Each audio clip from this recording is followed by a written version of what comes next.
The Somozas were protected by a private army called the National Guard, which the United States created, paid, and armed.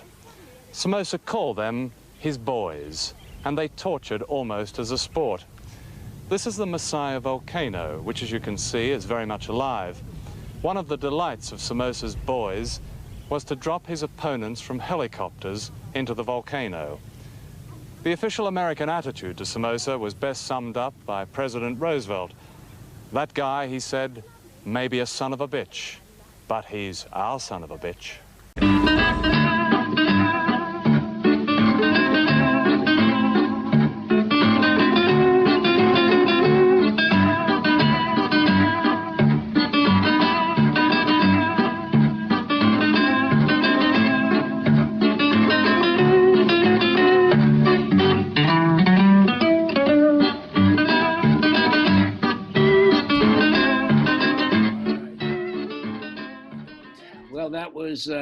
Of course, the great Anton Karas.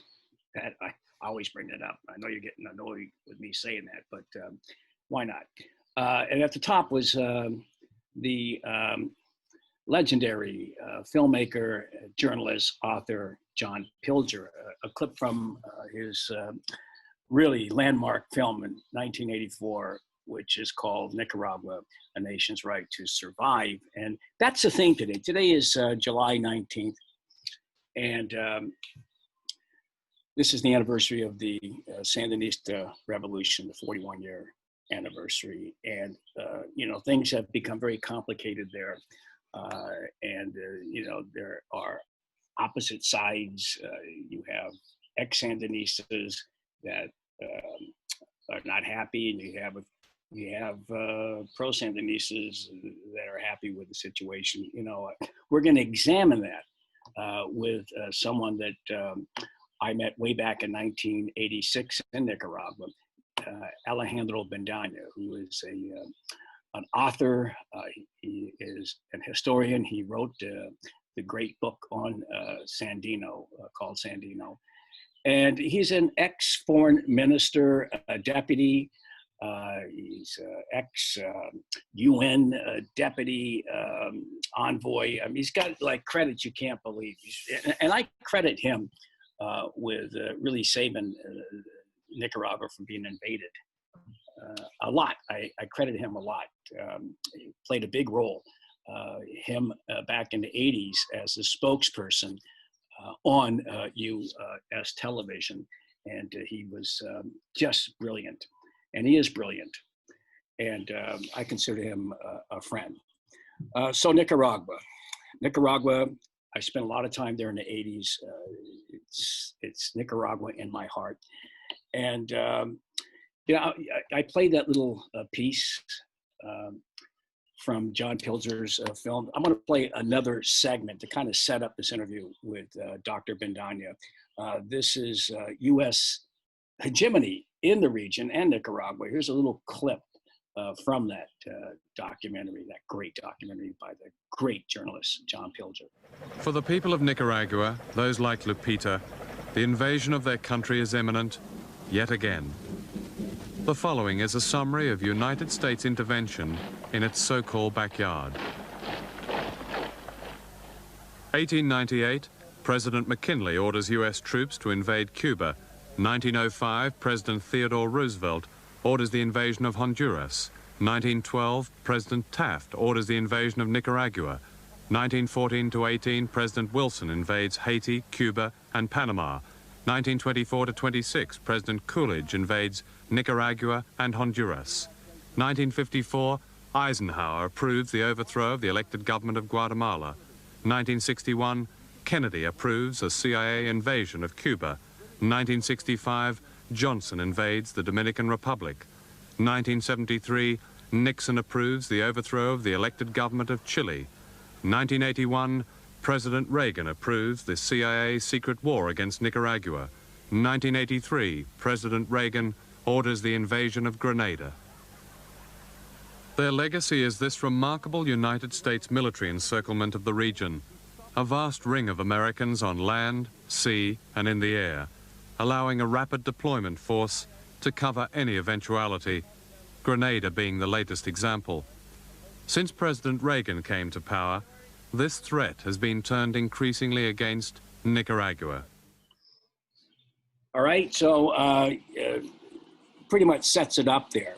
Another part of that film I want to show is the catalyst for the rapid change in '79, and that was the death of Bill Stewart. That kind of brought the U.S. It turned down the temperature a little bit and probably prevented an invasion by Jimmy Carter. This is from the same film by John Pilger, Nicaragua, A Nation's Right to Survive.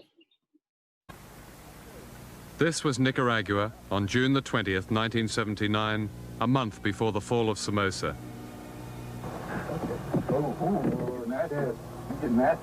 The man you see on the ground is Bill Stewart, an American TV reporter.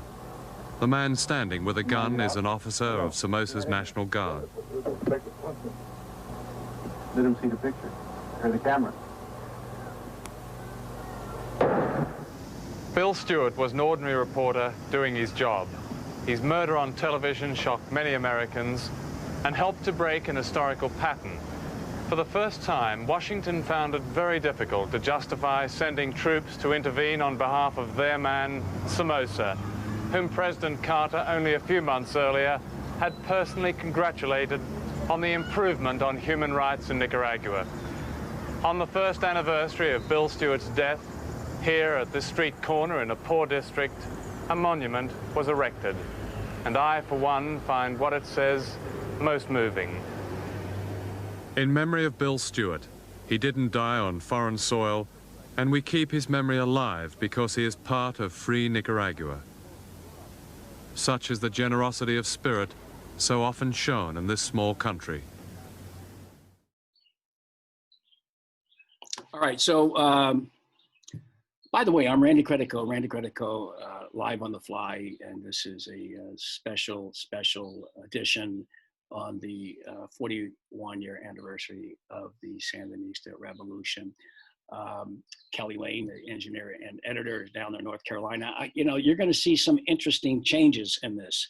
I'm actually doing this after the interview because I'm way up in the mountains, and sometimes the internet goes down, and I have to use the phone. I have to go to a hotspot.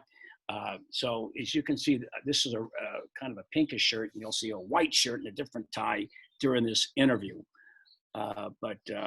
So I actually had to do this on the day of the anniversary, where I taped Mr. Bendaña on the 18th for the 19th. All right, so without further ado, and I hate that cliche, but we're going to go to a little break here. This is the Godoy Brothers, and this is Nicaragua, Nicarita, and we'll be right back with my dear friend and great guy, and that is Alejandro Bendaña. Ay, Nicaragua, Nicaragüita. Este es el pueblo de Nicaragua, la flor más linda de mi querer. Abonada con la bendita Nicaragüita, sangre de Diriángel. Ay, Nicaragua, sos más dulcita, creciéndose, que la pielita de Tamagá. Pero ahora que ya sos libre, Nicaragüita, yo te quiero mucho más. Pero ahora que ya sos libre, Nicaragüita, yo te quiero mucho más. Que oiga el imperialismo. Ay, Nicaragua, Nicaragüita, la flor más linda de mi querer. Abonada con la bendita Nicaragüita, sangre de Diriángel.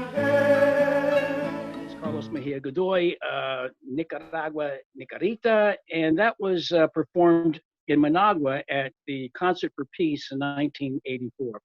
I wasn't there yet. I was there a year later. By the way, this is Randy Credico Live on the Fly, and this is a special July 19th, 41st anniversary of the Sandinista Revolution in Nicaragua special program. And I am so pleased and so honored to be joined by the esteemed professor, doctor, ex-Ministerio de Exterior deputy, and the person who I really believe saved it in the 80s for Nicaragua because of his brilliant, eloquent advocacy on American television, in particular Nightline. And that is a hero of mine, Dr. Alejandro Bendaña, who I have not seen in 31 years. Welcome, Dr. Bendaña. No, thank you, Randy. It's good to see you again, and thank you for the overly generous introduction. But I'm glad we can talk about Nicaragua. Yeah.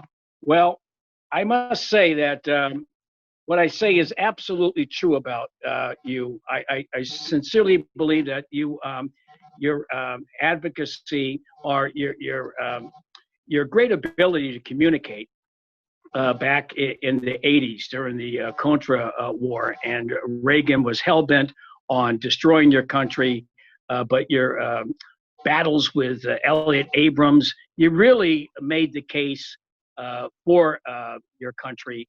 And so I really give you great credit. Couldn't have been done without you.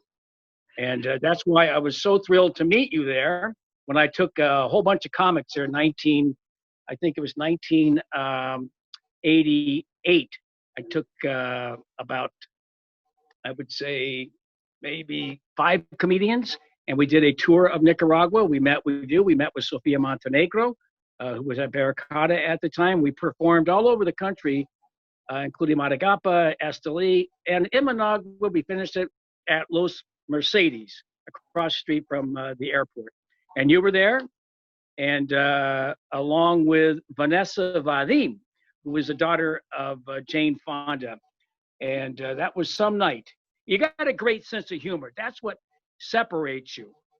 Where did you get that sense of humor? I mean, you're a brilliant guy, and you're a serious guy, but you still have this great sense of humor. Is that like a trademark in Nicaragua, that people are able to, have a sense of humor, or it's in their DNA? Well, we get angry a lot, but then we're laughing a short while afterwards. And and the joking, the battering is part of our very nature.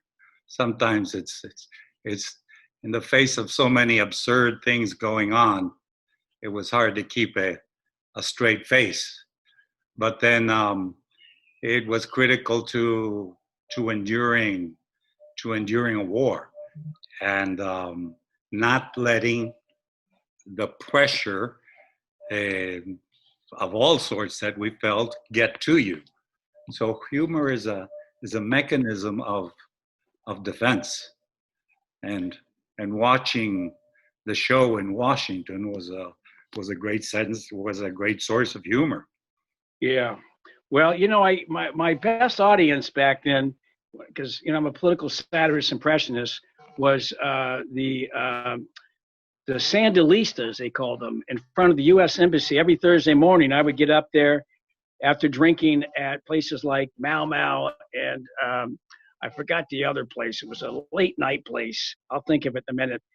And I would get up. I go to bed at 4 a.m, get up at 6:30, and I would do my Reagan in front of the embassy in Managua. And that crowd was absolutely the best crowd I've ever had in my life.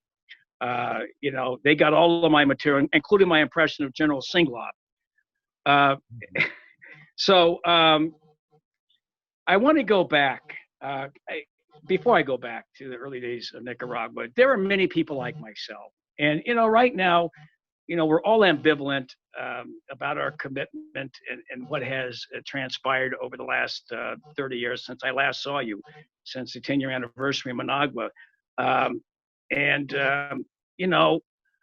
kind of at this position where, I got people who support Ortega. Most of them are in the U.S. Very few that I know down there that do. And it's like, I hate to be in the middle because I still love Nicaragua. I love the revolution.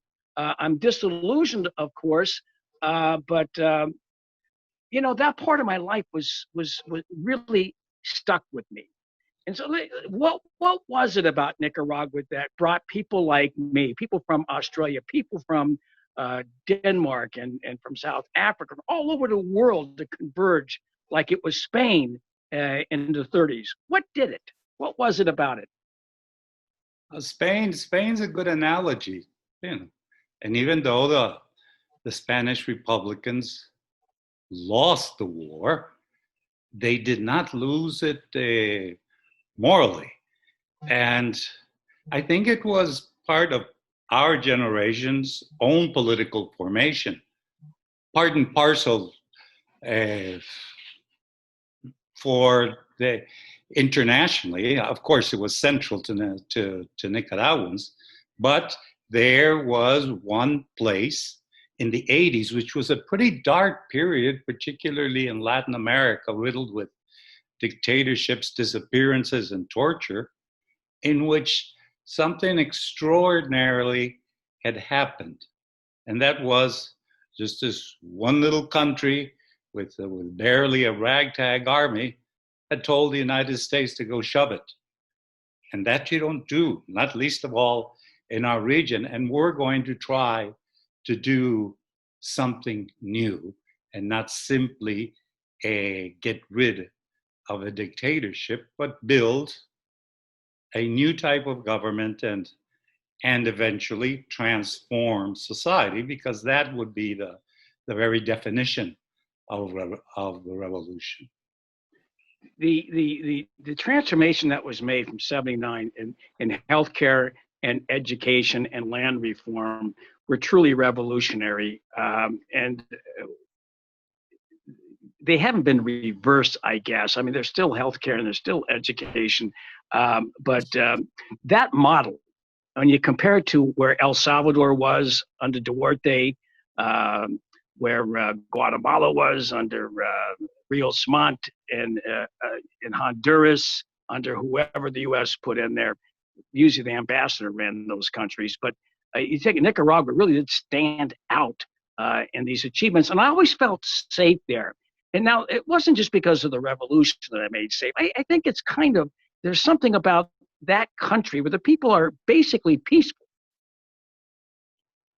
They are basically peaceful. I mean, particularly we're coming out of a period of pretty brutal war. The country is semi-destroyed, and there's a youth that feels triumphant in a military sense, but also politically. It was an empowering act. The great challenge was, how do we use that power in a way that does not become dictatorial, authoritarian, top down, but that indeed transforms people collectively, and therefore can be the driving energy behind what were big campaigns that you mentioned in education, health, housing, land, etc., with the enormous help of the so-called international community. Because for those few years, the early years of the revolution, we did have global backing, with the big exception of the U.S. So those were the best years. What years? Oh, we're talking basically 79 to 1983. Because after 83, the the secret war, the dirty war that the administration waged was no longer so secret. And it took a huge toll on the country, so that then it became a matter of survival. And under that type of pressure, many of the aspirations began to fall short. And it was easier to make mistakes as you ran up against limitations of all sorts, exasperated by the war. At that time, it was easy to simply just blame the U.S., but 30, 40 years later, we look at ourselves and we find that we just didn't get certain things right. So there were elements in the revolutionary DNA which were characteristic of the period, of the ideology, of left revolutionary national liberation movements. That was the thing. Yet, retrospectively, there were some seeds of our own undoing in that formula. I see. Well, I must say, things have changed, and I want to talk about that, the changes, but I wanted to go into the history of Nicaragua before I get into that, Dr. Bendaña. I want to really go into the history of Nicaragua, what led to 1979, and going back to, like I said, to the revolution or the independence of 1821, and all the way through the 19th century when William Walker was there, one of those filibusters, and through the turn of the 20th century. There's a lot of history there, and people should know it, because I believe that your country right now is a forgotten country. People don't know what an amazing, spectacular achievement that took place on July 19th, 41 years ago. So what I'm going to do here, I'm going to take a quick break, guys. We're going to play a little bit of music here and come back, and then we're going to go back, and you can trace us through that history of Nicaragua. All right, so here's a little bit of music. We'll be right back with Professor, Doctor, historian, one of the heroes of the 70s, 80s in Nicaragua, and that is Alejandro Bendaña. We'll be right back. Compadre, guarda barranco, hermano de viento, de canto y de luz. Decime si en tus andanzas viste una chavala llamada Arlenciú. Yo vi descensontle amigo, una estrella dulce en el cañaveral, saeta de mil colores, entre los rumores del pajonal. Entré en el hueco de su guitarra, el lucero limpio de su corazón, se volvió arriba para la sabana, como un hilo de agua serenito. Dice Martiniano que en la montaña, revolucionario todo es allí, que anda clandestina una mariposa y su responsable es un colibrí. Que anda clandestina una mariposa y su responsable es un colibrí.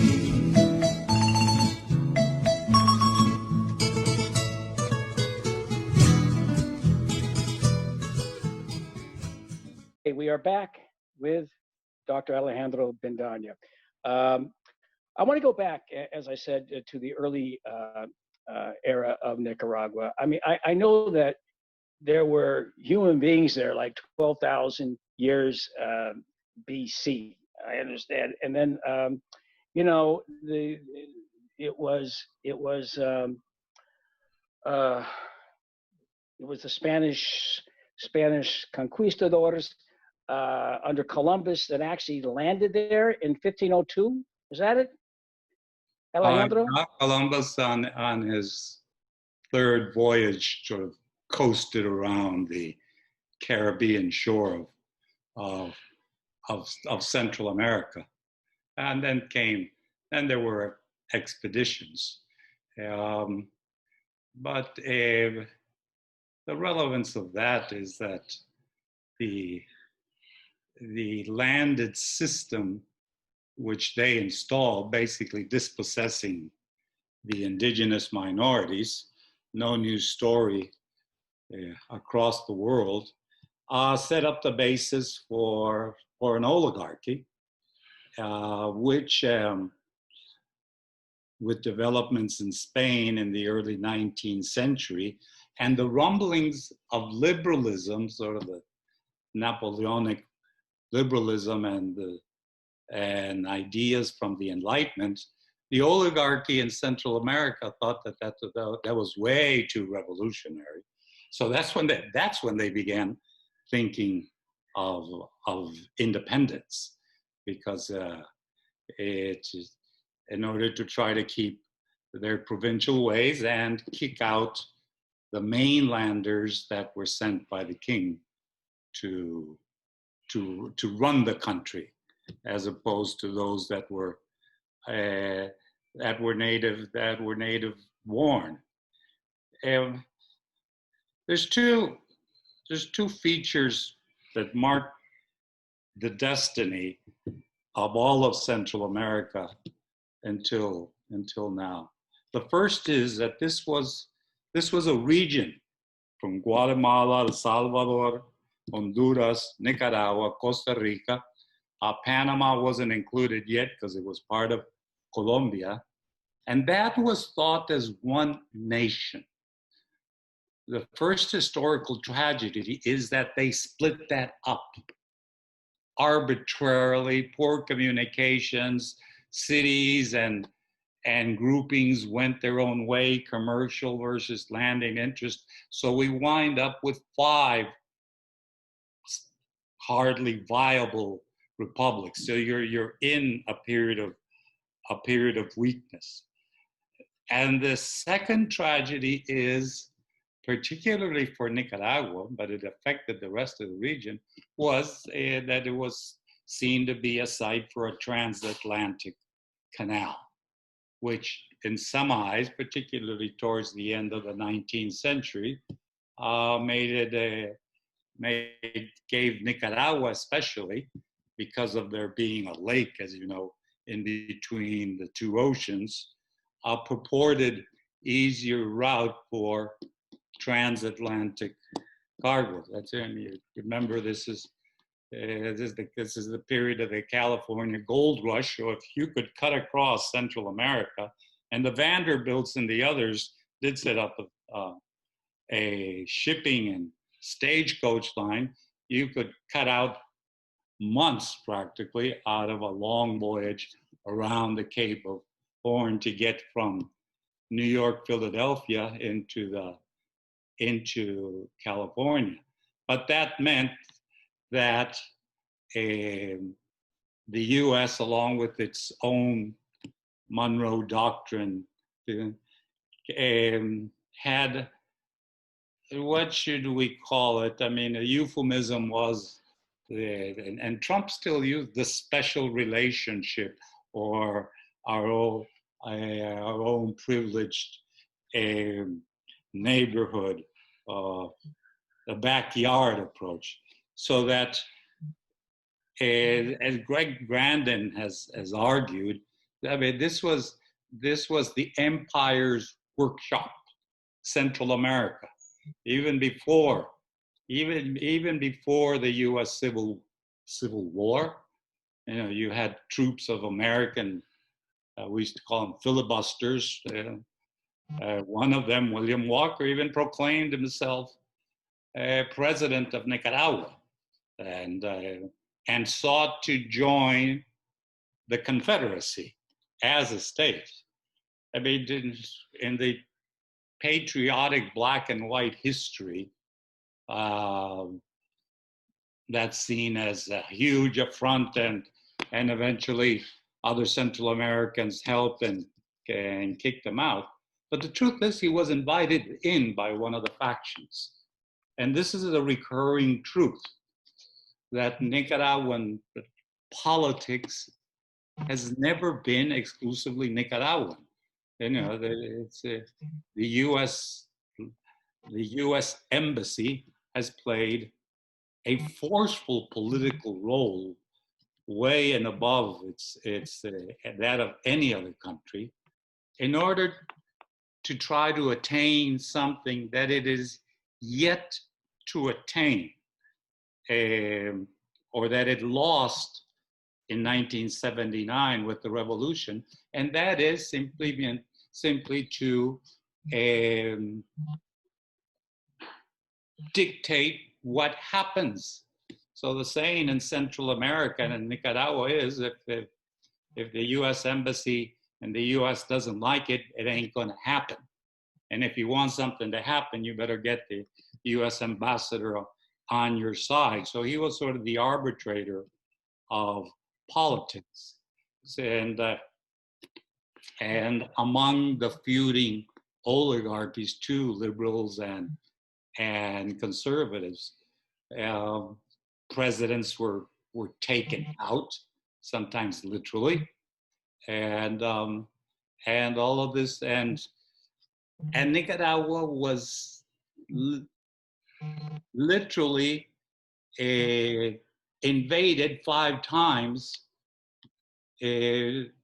by U.S.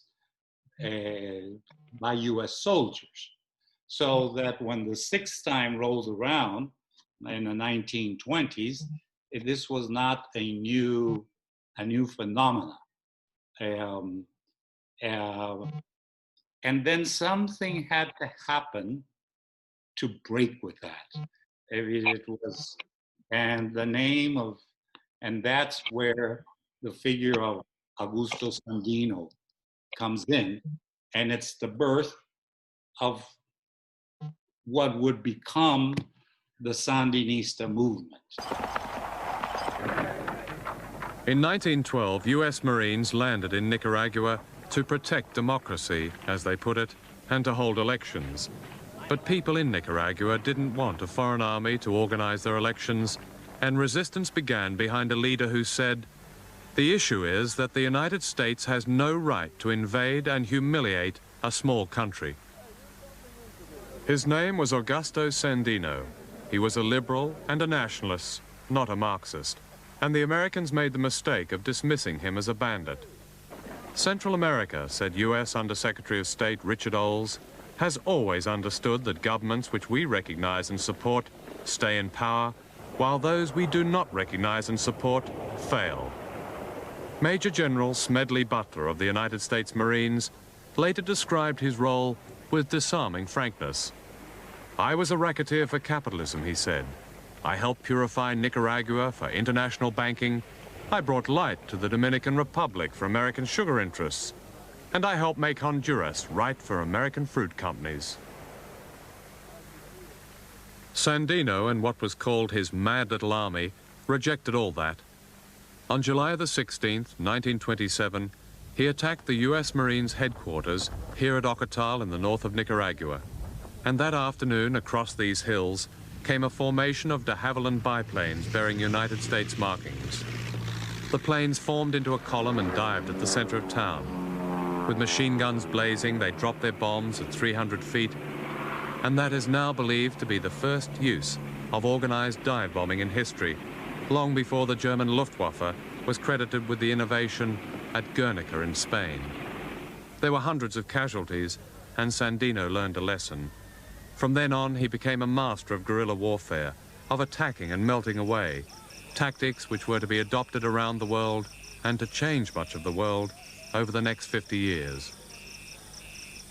By 1933, Sandino's mad little army had defeated the Marines, driving them from Nicaragua, a lesson of history apparently overlooked today.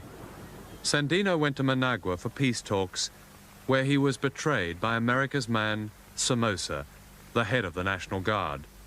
In 1934, he was murdered. Sandino, what's extraordinary about him, he's not an intellectual. He's a worker, a small merchant in from the area of Masaya, which is about 30 kilometers outside of Managua. They never finished high school. And there was nothing really slated for grandness for him. Lived in poverty most of his life. Was deemed in those days to be an illegitimate son of a wealthy landlord who had abused one of his female workers. But the point is that we're talking now he's in his early 20s, 1923, 1924. He gets mixed up in a brawl, and like many Nicaraguans, for economic and other reasons, he decides to emigrate, and he goes north. And this is where his formation, and he winds up in Mexico, and he goes to Tampico in Mexico, which was the center of the oil production. Accosted in the middle of the Mexican Revolution, accosted by the U.S. fleet, and in protection of U.S. and British oil interests. But it's the place, perhaps in Latin America, perhaps with the exception of Buenos Aires, where you had the most radical working class movement. And since you're talking 1920s, and we've forgotten this chapter in our history, you're not really talking about Bolshevism. The Russian Revolution was still something far off. People had heard about it or sympathized with it, but the dominant influence among workers there was anarcho-syndicalism. It was the Wobblies, for example. And this is where Sandino is educated, in the unions, in the town halls, pamphlets, newspaper talks, visitors, the plays, social dramas, and he's taking it as all in. Before he decides to go back to Nicaragua, and because the Marines had returned, he says, "I'm giving up this job, and I head back." And he forms a group of men, this time farmers, all illiterate, almost all of them, in northwestern Nicaragua, and constitutes an armed group that first took place, so was fighting the conservatives that were supported by the U.S. The intermediary U.S. person was Henry S. Stimson, who would later be Secretary of War and a big shot, and a deal he had brokered among the oligarchy, as the U.S. Was accustomed to doing when the feuding broke out in Managua, and in the meantime they took over the customs and railroads and made sure that the bankers got paid, U.S. bankers. So Sandino rebels against this model, which is one represented by the presence of U.S. soldiers in Nicaragua, and secondly, the dominance of the U.S. and capitalist bondage. And his idea, like a good anarcho-syndicalist, was he wanted cooperatives. He doesn't like private property. We don't. That's usually not remembered because, to jump just a second ahead, in the 70s we invoked Sandino, but we take of Sandino what we needed at that time was the figure of a military hero, of a small band of of men and women. We now discover there were a lot of women there, and rebelling against the unseemingly unbeatable odds. But Sandino was more than that. Without being an intellectual or a philosopher, he gathered his group, and he gathered to get men from all over, from South America, and he becomes, in 1927, within a period, he becomes a folk hero in the United States, and not simply among the left wing, the Communist Party or the Socialist Party, but in the U.S. Congress. You can still look up the speeches saying, what are the Marines doing there? Who is this guy Sandino? Why don't you just leave the country alone? And if you want to go fight bandits, because they call them all bandits, why don't you take the Marines to Chicago? Because there's plenty to do there. And when the US brokers that deal in May 1927, the military chieftains say, okay, we'll go along and just give me my retirement part. And Sandino stands up and says, no, I ain't signing this, takes his men and decides to continue a war, but this time frontally directed against the presence of the U.S., which and his interpretation of what was a pernicious culture, racism, and just the savagery which was used in the 1920s. Remember, this is the period of lynchings in the U.S. and Oklahoma and elsewhere. So it got pretty bloody. But his is a small band of groups, and his is the hit and run, one of the first displays of 20th century guerrilla.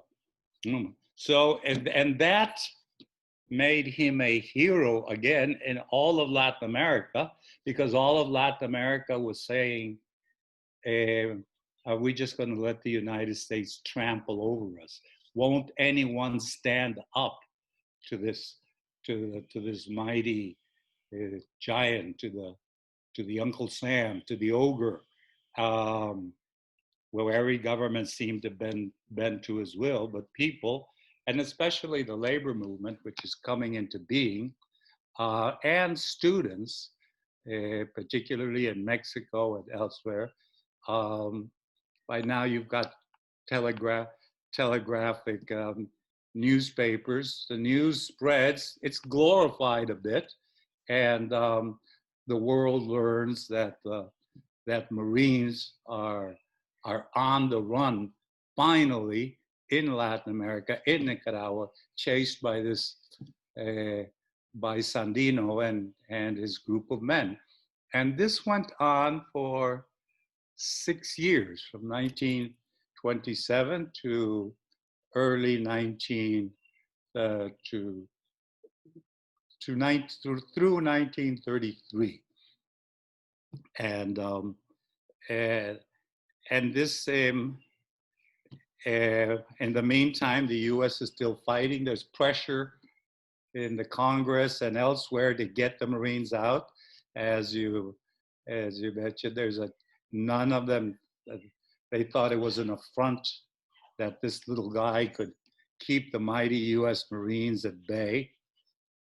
But what happens was that opinions started turning, and then when Roosevelt assumes in 1932, he's just determined to get out of Nicaragua and cut a deal, and that's when the war begins to end. And Sandino is more of a hero then in Nicaragua, though always distrusted by the oligarchy, because he was not one of them. He did not think like one of them. He's a leftist. He's a radical. he's anti-imperialist. He believes that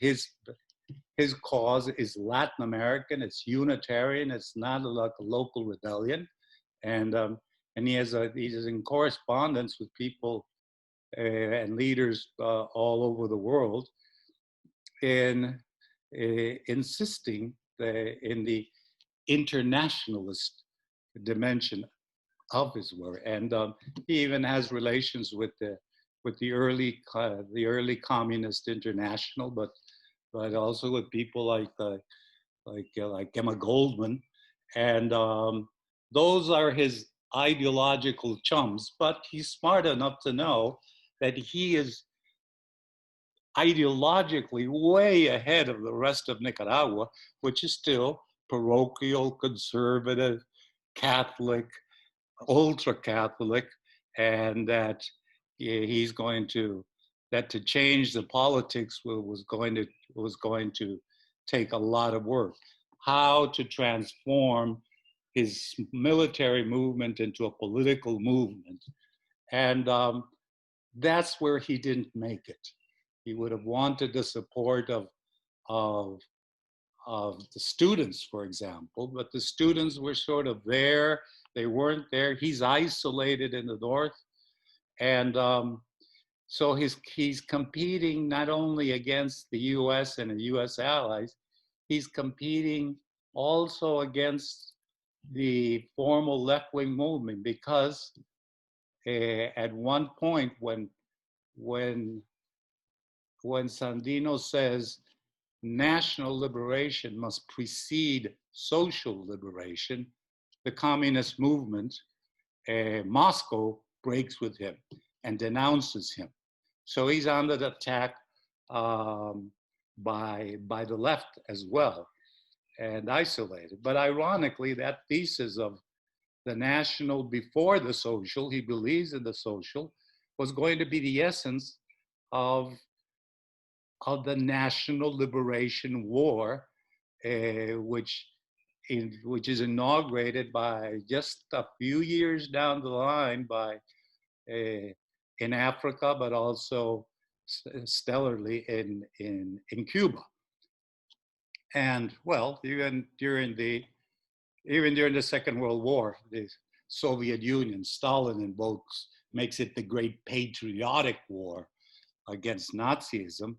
And these are things that Sandino thought were of common sense, but you could not simply, transform the little army into the Communist Party of Nicaragua and install the dictatorship of the proletariat. He was too smart for that. I just want to throw this in and want to continue, but it reminds me a lot of Republic in 1849 with Mazzini. The nationalism that came first, to try to reunite to the entire Risorgimento movement, but they did set it up. And I'm wondering if he was influenced. Continue what you were saying and maybe give that some thought. Well, the early 20s is a really interesting period. And he's in Mexico most of the time. You've got great figures on the left that are protected by the Mexican government, revolutionary government at that time. Later, the government turns. But, you had people like from Bertram Wolf to numerous intellectuals, Frida Kahlo, Tony Modetti, and that's the atmosphere, and it's firmly international. Aya de la Torre from Peru, who was to be the founder of Opera, is there. And the Mexican Revolution, Sandino always said, we are the daughters of the Mexican Revolution. He wanted something like Mexico, which was one, anti-clerical, more than anti-religious, anti-clerical, because the priests seemed to run everything. It was firmly committed to lay politics and atheism, and especially to land redistribution. Those are the great hallmarks and protection of one of the most, he saw the enactment of the most advanced labor code and constitution the Americas had seen in 1917. But he's linking up with US mentors, and they did so as part of international campaigns. The first great international leftist campaign was Sacco and Vanzetti. That went global. I mean, it's chiefly dominated by the communist movement, but any worker everywhere had heard of these two and was campaigning for freedom for them. And Sandino was part of that.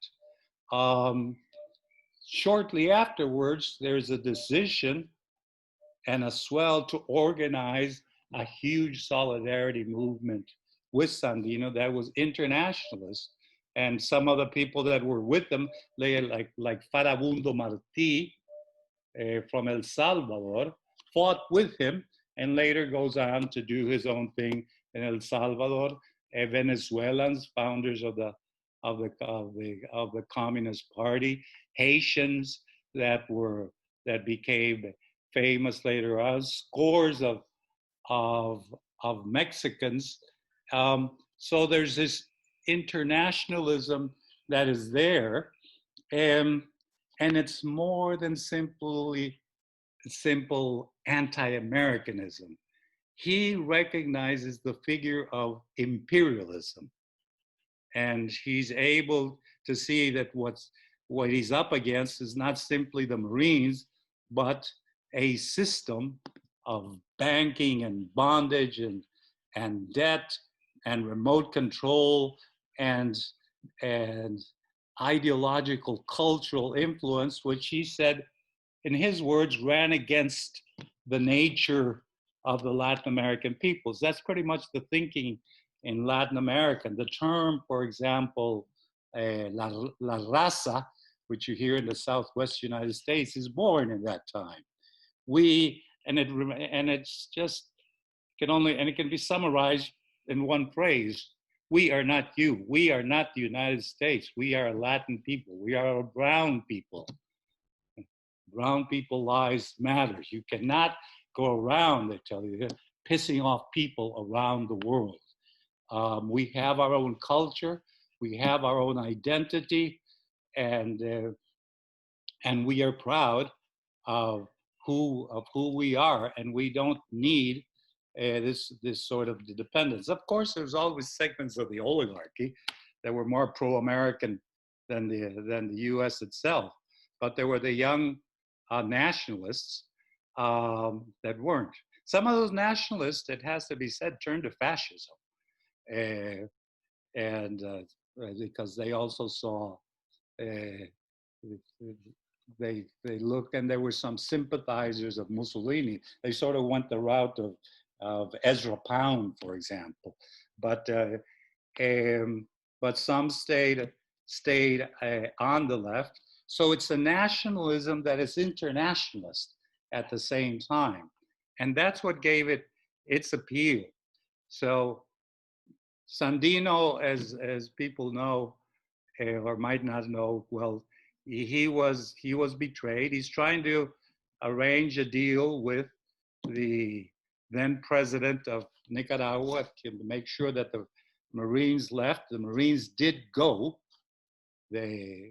And he wants to set up cooperatives in the north, and he wants his men to run them. He's got an ethical, mystical dimension that thought it was a superior form of working and living together, and he talks about the equal allowances for women, and no privileges, and no vagabonds, and no priests, by the way.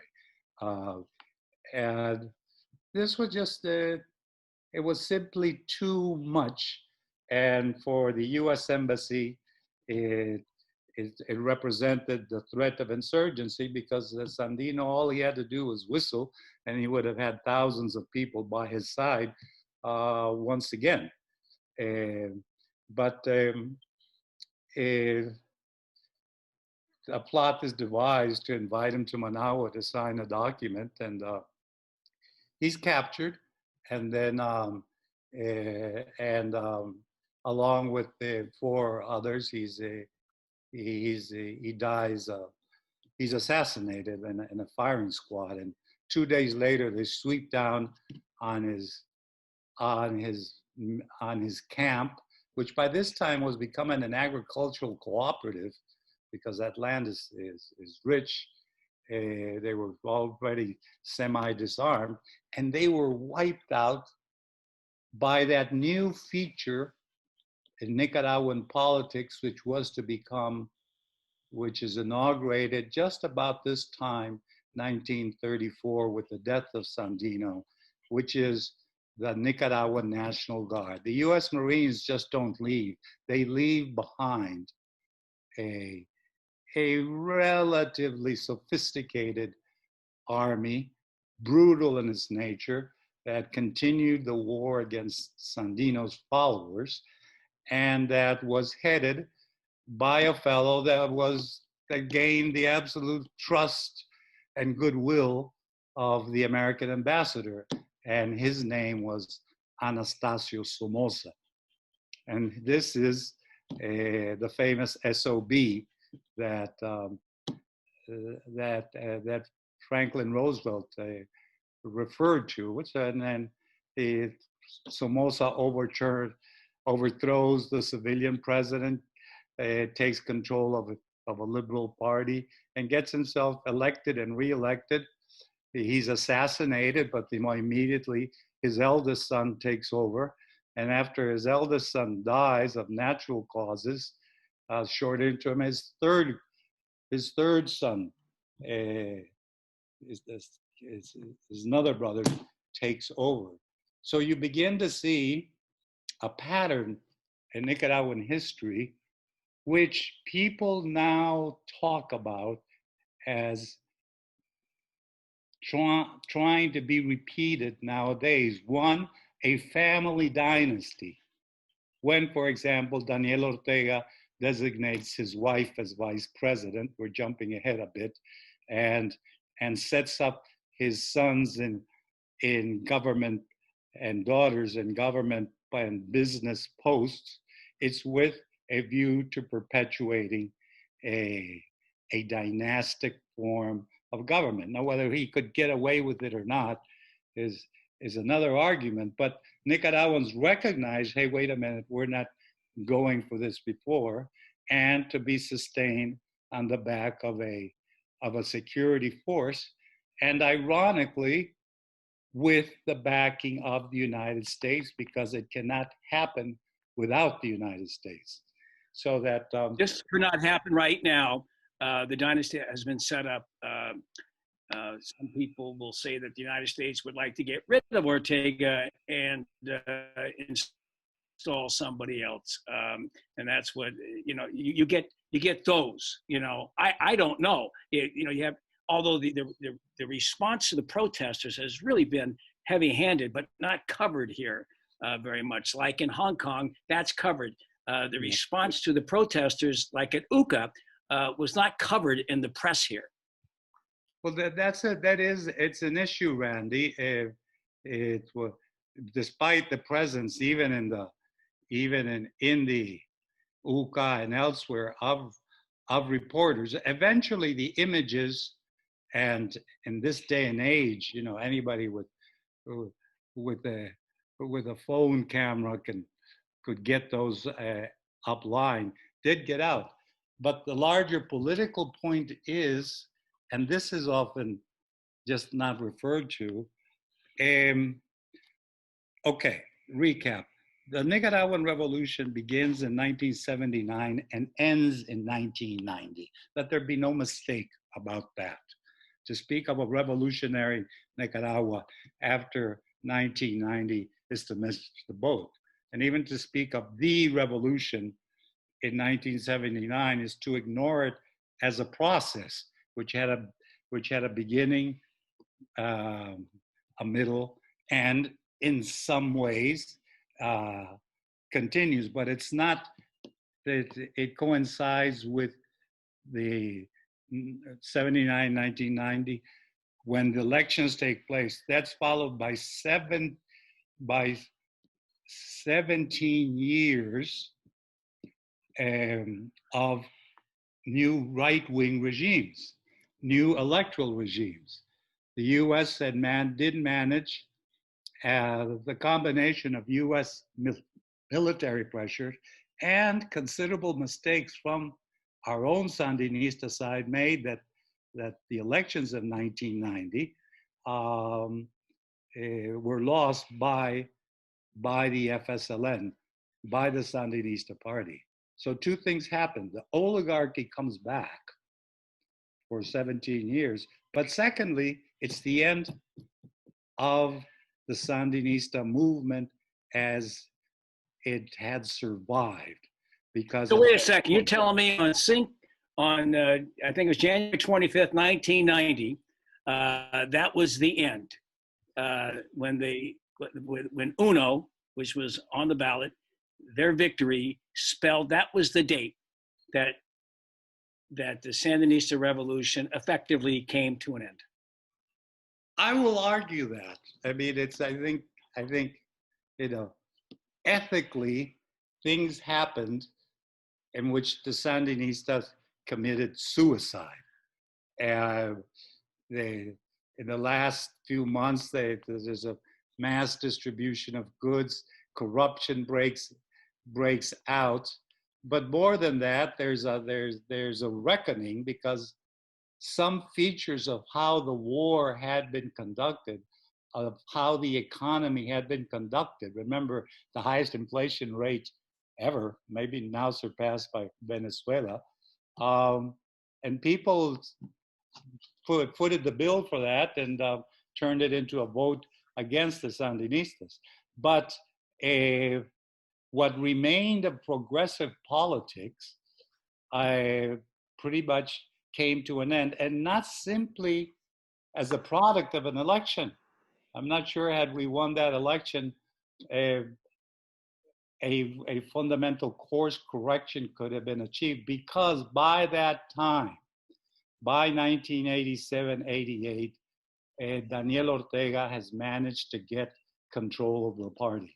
So it's not like in El Salvador, where you do have a party and you do have factions and you do have debates, you do have congresses, you have central committees, and you thrash out internal positions. No, Ortega, went as a defeated presidential candidate, went on to build his own party using the same FSLN letters, then build a machinery that set aside the older contemporary figures and just concentrate with one sole aim: get back to power and promise anything to anybody at any price. And he steadfastly went after that and cut a series of horrendous deals with the church, outlawing, for example, all forms of abortion. One of the few countries in Latin America to do so, cutting a deal with the business elite to allow them to make money hand over foot, as long as they did not get involved in politics, and with the United States. And that episode is less known, because what he gives the United States what it says it wants in Nicaragua: stability. Of course, a pro-U.S. stability, and that means good relations between the Nicaraguan army and the Pentagon. It means collaboration in the drug war. It means a free trade agreement called CAFTA, which is essentially, and the neoliberalization and privatization of the economy. So, even though the U.S. at that time would grumble because all that was left was Ortega's left-wing rhetoric, but his politics were right. So, so there was no real break other than rhetorical with the U.S. until April 2018, where he just lost it. U.S. breaks with Ortega the moment Ortega can no longer deliver stability. And he can no longer deliver stability once the student and then popular and youth uprising takes place in April 2018. At that point, this coincidence extraordinary, the Nicaraguan people decides in huge demonstrations, and especially after the killings that Ortega and his wife and family have to leave politics, and a new government is required because he had managed to get himself reelected illegally, maneuvering with very low turnouts, and the U.S. hedges its bets and say, Ortega can't deliver, I think we should begin to push him out. It was sort of like Somoza in the last days too. They're trying to nudge him out because otherwise you might have radical movements take place. And this is where we are just now, with a huge public opinion that is against Ortega and the continuation, but which recognizes, has been the course throughout our history, that you need a combination of national and international pressure to force the change in Nicaragua. One without the other won't work. Well, let me ask you this. You know, I see what happened to in Bolivia. I get nervous when I see international support, and that means European Union coming out or the UK coming out in support of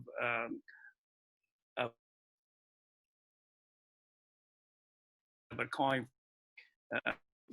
the ouster of a certain government.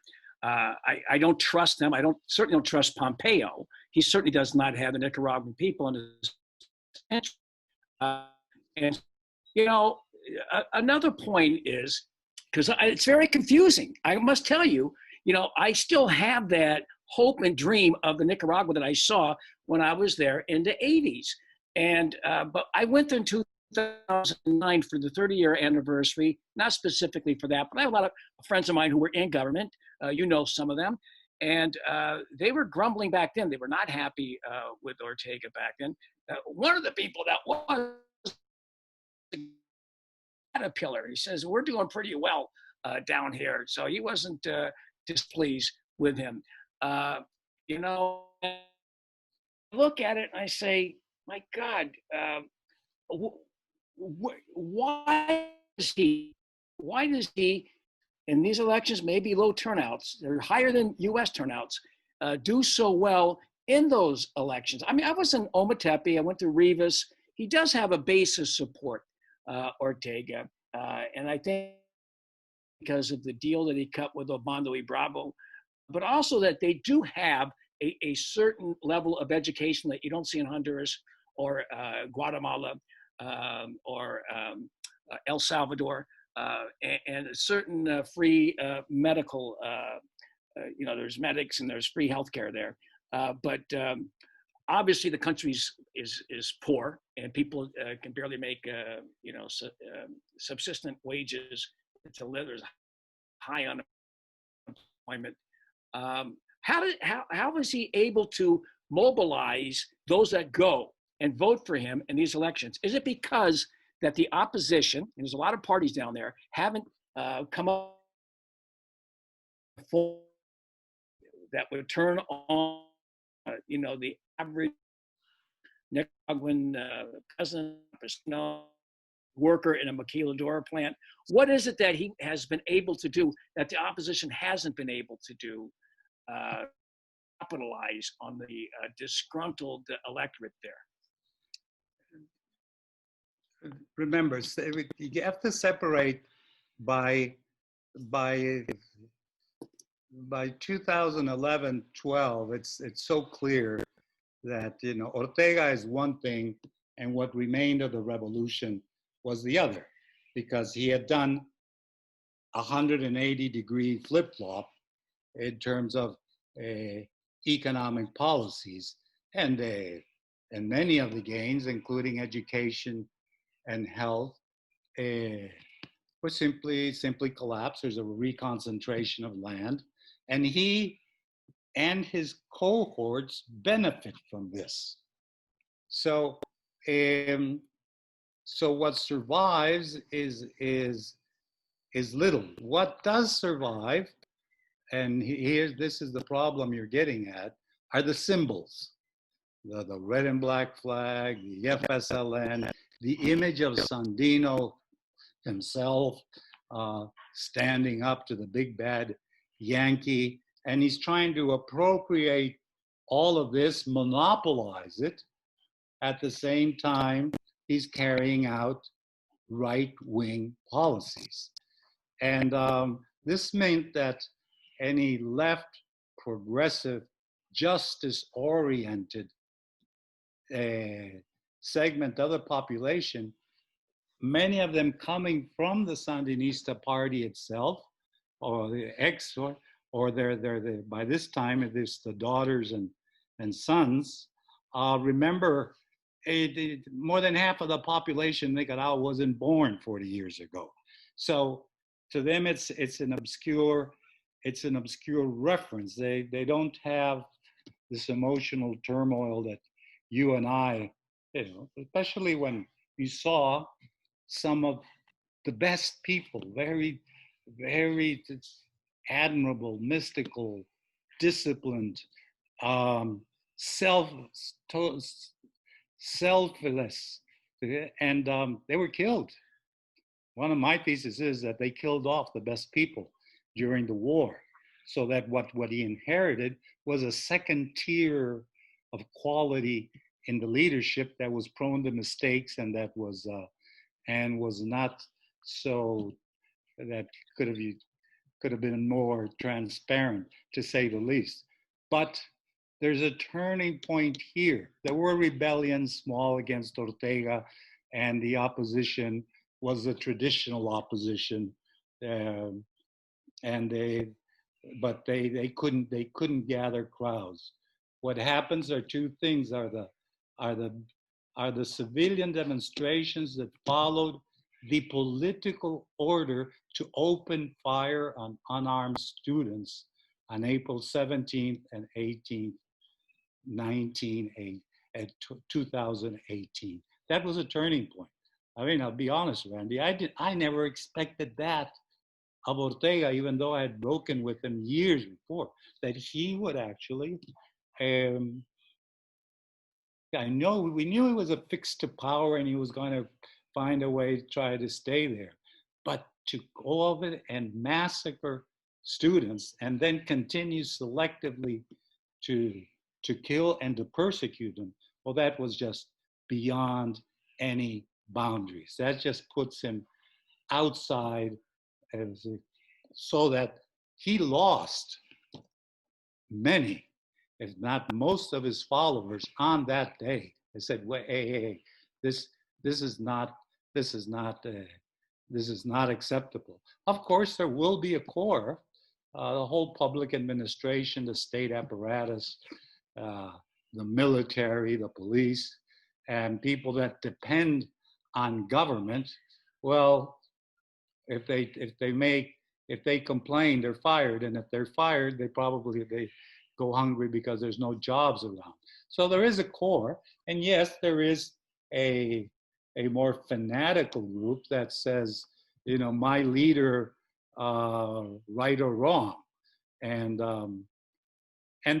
they should not be underestimated either. Now, what's the percent? Nobody can tell what their percentage would be, but in and of themselves, they would not be able to it would not represent a majority. So then you get to the opposition. Well, what's the alternative? And Ortega's tactic right now is try to split up the opposition into so many groups that none of them can pull together what happened in 1990, unite behind one candidate, and people vote for that candidate against Ortega. Whether you like the candidate or not, I mean, I'll be the first to tell you that that I would not put my hand in the fire for a lot of the people that are in the opposition. But it's one of those moments in politics in which you know that he's banking on division, and he's going to try to throw out some pseudo opposition candidates so that the opposition vote is divided. And under the terms of the present constitution that he made, he doesn't even need, he just needs a 30+% of the vote in order to win the election. So unless the whole electoral framework is changed, and that's the main political battle, this would look bad. The elections are scheduled for November 1921. But that's the political aspect. And then the moral and ethical aspect, you know, what I understand, many understand, but the US and others don't, is that they're willing to entertain that Ortega actually not simply not leave Nicaragua, but actually continue to allow to govern, and even if he wanted to run for another term of office. That I just you can't live with that. Yeah, you know, a couple of observations on that. You talked about the melting of support amongst former allies. You know, I know a lot of people there because I was there from '85 to all the way until January 1990. So I was there like 5.5 years, going back and forth, raising money. I met a lot of people, yourself included. I even performed for Ortega and Thomas Poré back then. And I know a lot of people that were in government. It's very difficult to find anyone that supports him right now that I know back then, I knew back then, that I speak to occasionally.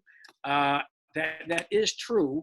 There are a few. Eden Pastora and Omar Cabezas seem to, and Bayardo Arce are three that come into mind, but not outside. Is it because of patronage that keeps them in line with him, or because they believe that he has an agenda that's radical? No, neither one. I think it's just power and holding on to power, and by being personally loyal to him and his wife and his family and their family assets and their way of doing business, and to the alliances with the church, with some elements in the church, because the bishops' conference is critical of him, and with the business sector. So it's a good living if you can. But that is crumbling too. Nicaragua had one of the highest growth rates, and they were very proud of it. And investors were lining up, and Walmarts were being constructed, and all of that began to crumble in April when Mr. Ortega could no longer ensure, as I said, stability, or jobs were on the line. This is not a charismatic figure. This is not Chavez. It's certainly not Fidel. You know, and his speeches are unbearably bumbling, and he doesn't even bother to show up in public. Last time anyone saw him publicly was 6 weeks ago, and will never hold a press conference. So he's arrogant, he's aloof, and keeps the decision tight, and lets his wife, who he named vice president, do that. So in another country, you'd have a fight out, you'd have a convention, you'd have speeches, you'd have delegates. None of that. None of that happens here. It's all Very difficult, Alejandro, for a lot of people, people that are fans of this show, who some of them probably wholeheartedly support Ortega. Some of them, and then there are those who think that that the U.S. is somehow the big giant gorilla in the room, or white elephant, whatever it is. They're lurking and looking for a vacuum and to step in. There's always that fear. Does that enter the back of your mind that the U.S. does have the same kind of designs that they had in the early days of during the Reagan administration? Well, it's constantly in my mind, because we do know that the United States Embassy is up to its neck in Nicaraguan politics, and is trying to forge the unity among the broad opposition. It's trying to make them come up with a single candidate, and then to throw a lot of money behind that. So you've got that classical formula is still there. The classical objective of retaining control of Nicaragua is still there. What has seeded, however, and it's one of the few points probably Democrats and Republicans in the U.S. agree, is that Ortega cannot be openly supported. So there's secret conversations between Washington and Ortega. Okay, if I go, what do I get? And what I worry about is the issue of impunity. It's the issue of we've fought since the 1970s for justice and social transformation. And if Ortega left tomorrow and a conservative opposition took over the day after, okay, we'll go celebrate for a day. But the day after that, I'm still going to be asking for justice and social transformation. Sure, through another way, another means of struggle. Nobody's really seriously talking about armed uprisings or shooting it out because when it's outgunned. But in order to try to have a form of civic politics and to build back a progressive coalition, organizations, which are also justice and transformation minded. And you know who that takes us back to? It takes us back to Sandino, because that was his dream. So many of us are not understood, and in the US, when we continue to call ourselves Sandinistas, but it's not because we're Orteguistas, followers of Ortega, it's because we're followers of Sandino, and Ortega betrayed Sandino and betrayed the ideals of what he was fighting for. Yeah, this is what makes the thing confusing.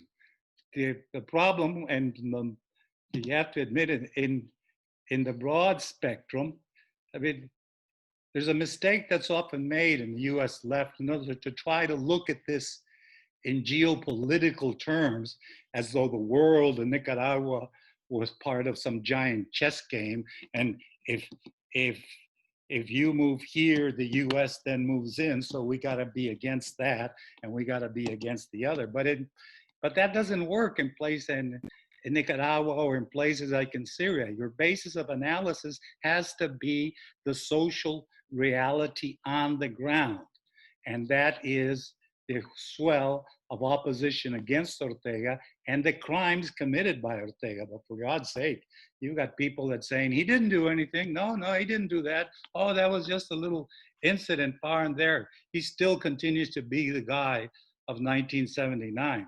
Well, those are people that are rapidly disappearing and are becoming part of. But if we are to engage a new generation of Nicaraguans around progressive politics, and you don't even have to call it Sandinista, we're going to have to we had to first get rid of Ortega, and second, we had to be ready to, I wouldn't say form part of a new government. The government is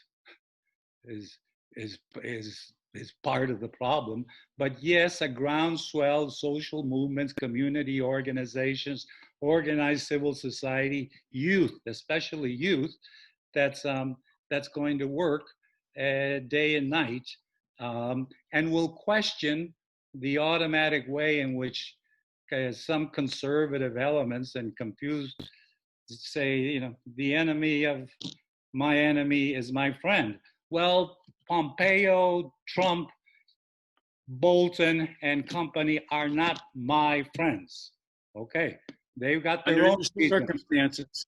Right. Well, be careful, especially you forgot Elliot Abrams. He's part of the mix too. Hey, Alejandro, we're running over time, but I'd like to get you back on because there's still a lot I'd like to talk to you about and do.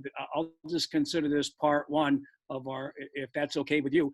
I know one thing. I'm going to make a lot of the people that wanted me to have you on very happy today because you certainly made a very cogent argument for the change of government down there. If you could find somebody that still supports Danielle, that was part of the old group, would you let me know so I can give somebody a chance to counter what you just said? Because you know, it's hard to find someone down there that was part of that the movement from '79 to '90 to give me that. And I'm looking for someone just to hear them out. But this was really an enlightening conversation. You know, you know, when I was there the last time, I was very uncomfortable going from Managua to down to Rivas or to San Juan del Sur and being pulled over in a taxi just for nothing. They just like wave you over. That kind of lack of freedom of movement may be very uncomfortable, that they just pull you over and for no reason at all and just check through all of your stuff and then let you go. It made me very uncomfortable to see that. And I know they're part of the war on drugs operation and I think that's a horrible reality. But I have a lot more to talk to you about, but if we can get you back on in the very near future, I'm just going to say this is a conversation with Alejandro Bendaña, part one. Is that all right?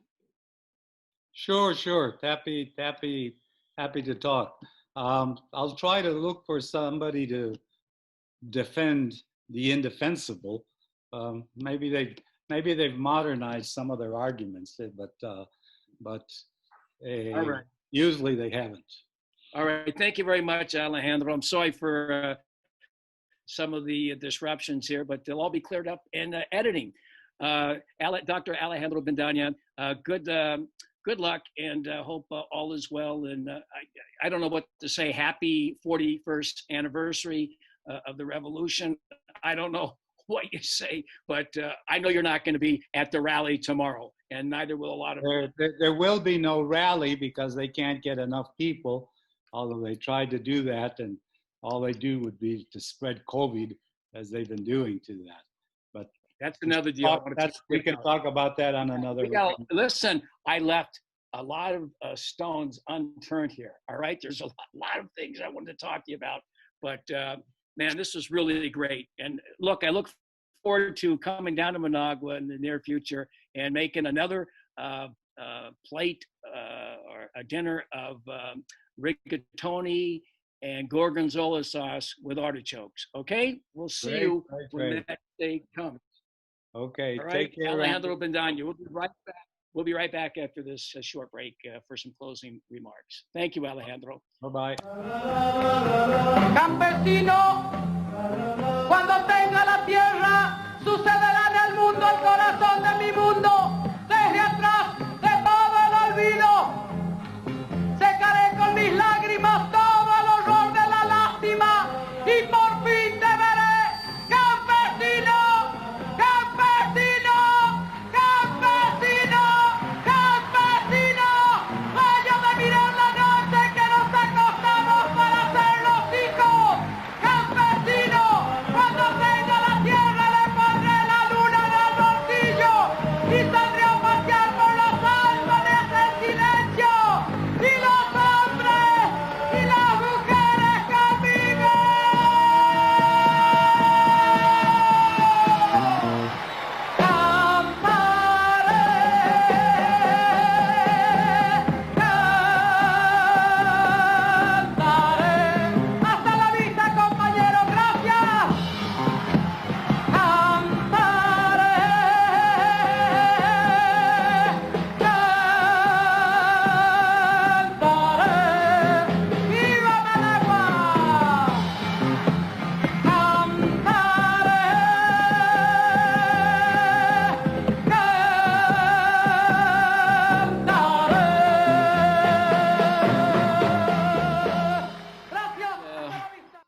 late Mercedes Sosa performing in Managua in 1984 at the Concert for Peace.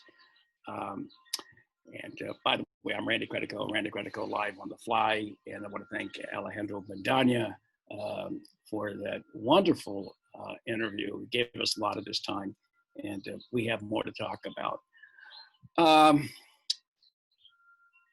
If you'd like to support this program, you can, because we do need support. We have some expenses. Nobody makes a salary here, but there are studio expenses, editing expenses. You know, I got a website. There's a lot of little components here.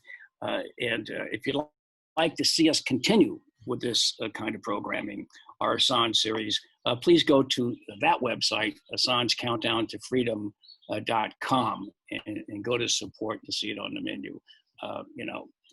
I don't like to shake people down. I'm an activist, not much of a capitalist. All right.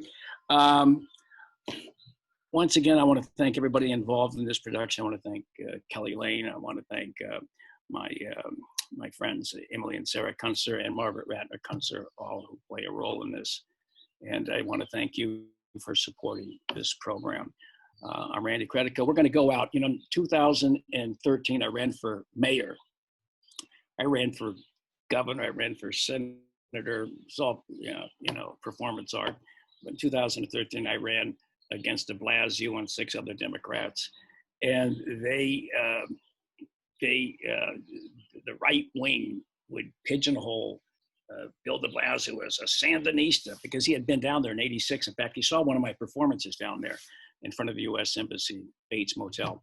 I said, wait a second, I'm the guy I'm the real Sandinista. So what I did is I took their Sandinista Hymno National Anthem or Hymno de Sandinista, and I did my impression of Reagan, and I made this ad.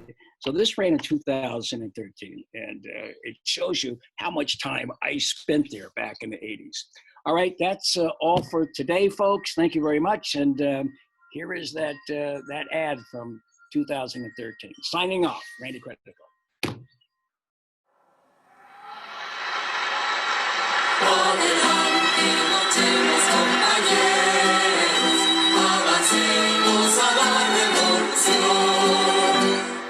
My fellow Americans, as I often warned back in the 80s, the Sandinistas would one day try to spread their revolution to America.